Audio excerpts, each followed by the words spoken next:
5 here. Can we talk for a minute? All right, thanks a lot. Now this video is part 1 of 2, and it's going to talk about the marriage fight in Minnesota. When the Minnesota legislature sat in 2011, they had some things in common with Michigan, Pennsylvania, and Wisconsin. Both chambers of the legislature were controlled by Republicans. Unlike those states, however, their governor is a Democrat. Republicans got to embarrassing themselves and their state, as they tend to do whenever they were in control. Now, Governor Dayton had to veto tort reform bills, which are ALEC model legislation, and voter ID bills that came through that came to him. Now, they got around the voter ID part by putting it as a constitutional amendment, and the results of that was thankfully failure. Governor Dayton did well in vetoing those bills, of course. Then comes Senator Warren Limmer, pictured here. And he says that the people of Minnesota should deserve a vote on the definition of marriage. Religious sentiments run high. People are testifying, gay couples, straight couples, people of all stripes across the state of Minnesota, saying that the government should not place discrimination in their state's founding document. Those pleas fell on deaf ears. It was in the news every time I looked. Anywhere on Facebook, there were debates, people commenting on the proposed amendment, and May 11th, 2011, the Minnesota Senate passed the amendment to the people 37-27. 10 days later, on May 21st, the House passed an identical bill. Now, let me also note that no budget had been passed by this point. Now, there were 2 notable speakers among many. There is one, a gentleman actually that I recall. He had an accident, and he has his hand had to be attached to his arm or something like that. He did a wonderful. If you know who this man is, I'll try to find him and link his speech in the description. But the 2 that I'm going to talk about are Democrat Steve Simon and Republican Iraq War veteran John Kriesel. Both of their comments are notable for very different reasons, and I'll let you judge them by their own words. Sexuality and sexual orientation are a gift from God, and I think that's true. And I think the scientific evidence shows more and more every day that sexuality and sexual orientation are innate and something that people are born with. And I would ask everyone on this committee, not today, not tomorrow, not next week, not even this year, but at a moment when you can be alone with your own thoughts, to ask yourself, if that's true, if it's even possibly true, what does that mean to the moral force of your argument? Just ask yourself, not now in the glare of the Capitol and caucuses and interest groups, but ask yourself, if it's true that sexual orientation is innate, God-given, then what does it mean to the moral force of your argument? And I guess to put it in the vernacular, what I would ask is, how many more gay people does God have to create before we ask ourselves whether or not God actually wants them around?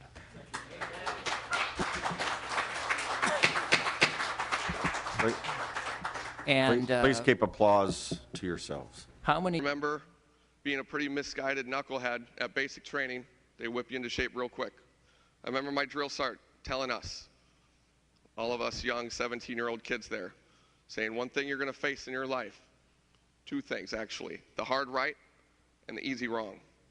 It's easy to go with the flow, go with the current, just kind of, do what's wrong. A lot of times that ends up being wrong. But it is oftentimes hard to stand up against a group of people who you may be close with, or stand up for something that may not be popular. But it's the right thing to do.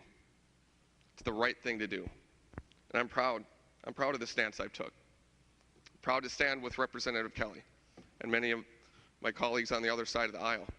I'm proud of this, because it's the right thing to do.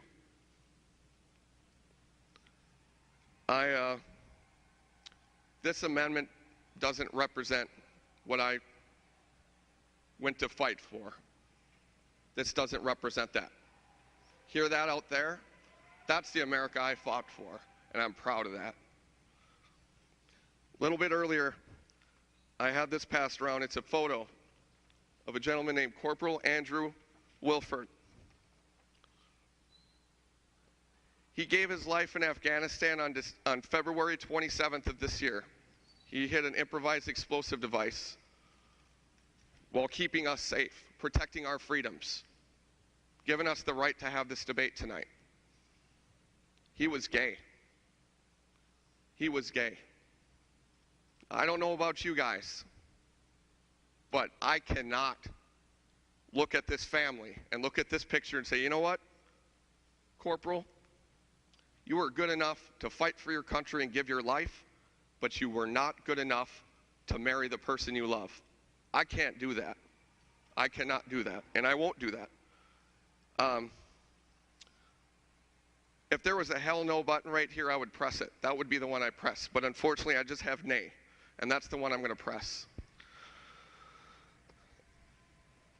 Many of the things we do down here, not to diminish it, but a lot of the things we do in the big picture, the grand scheme of things, don't make a whole heck of a lot of difference.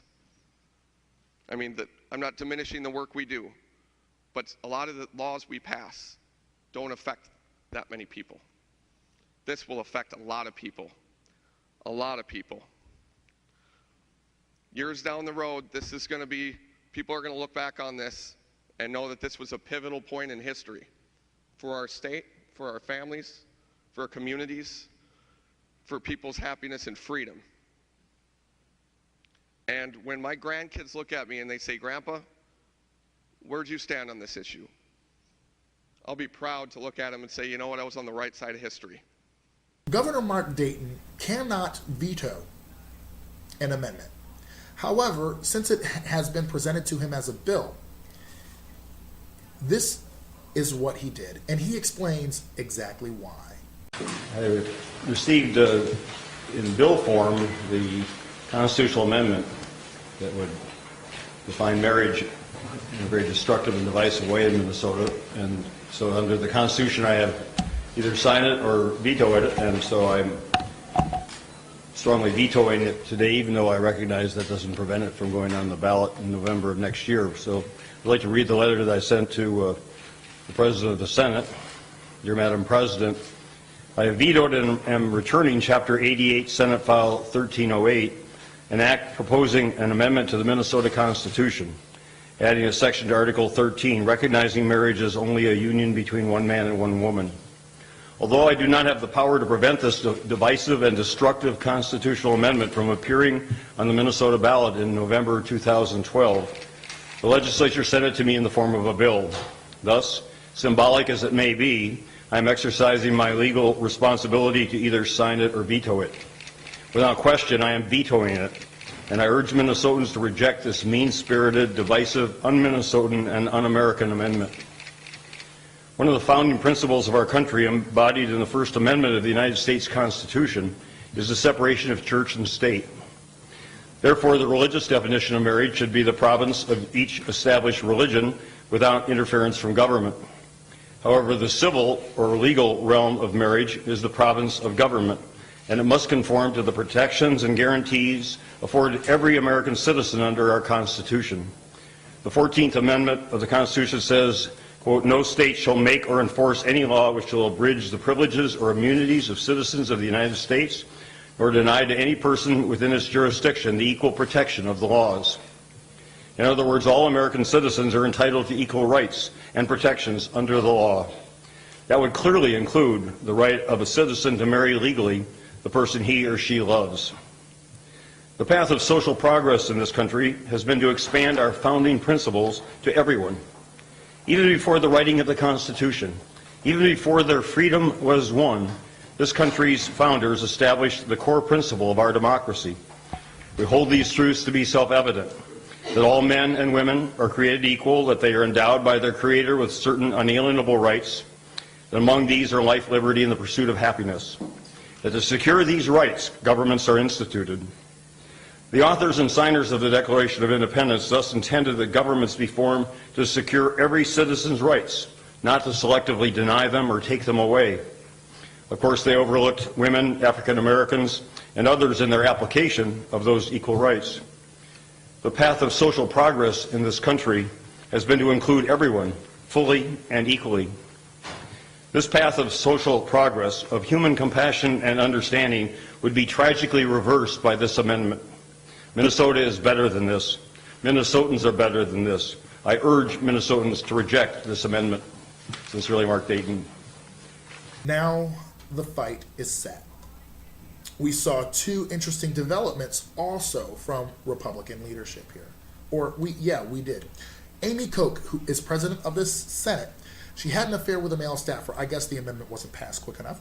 And Mark Dayton calls for the amendment to be pulled. No dice. Democrat Goodwin proposed an amendment to ban divorce. No dice. Another Democrat offered a reversal of Amendment 1 to take it off the ballot in another bill. Conservative Republicans would not let anyone yank away their chance.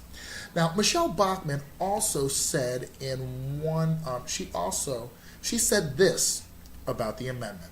Just a week ago, last Saturday evening, Minnesota finally passed the constitutional amendment defining marriage as one man, one woman.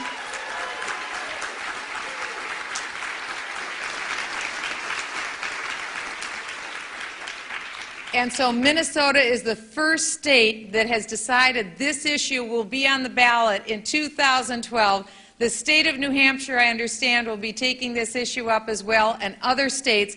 This is the time, and so I want to encourage all of you at home, if you don't have a similar amendment, consider this in your home states. I believe this is the time to do it. So I just want to say thank you to those who have continued to carry that torch.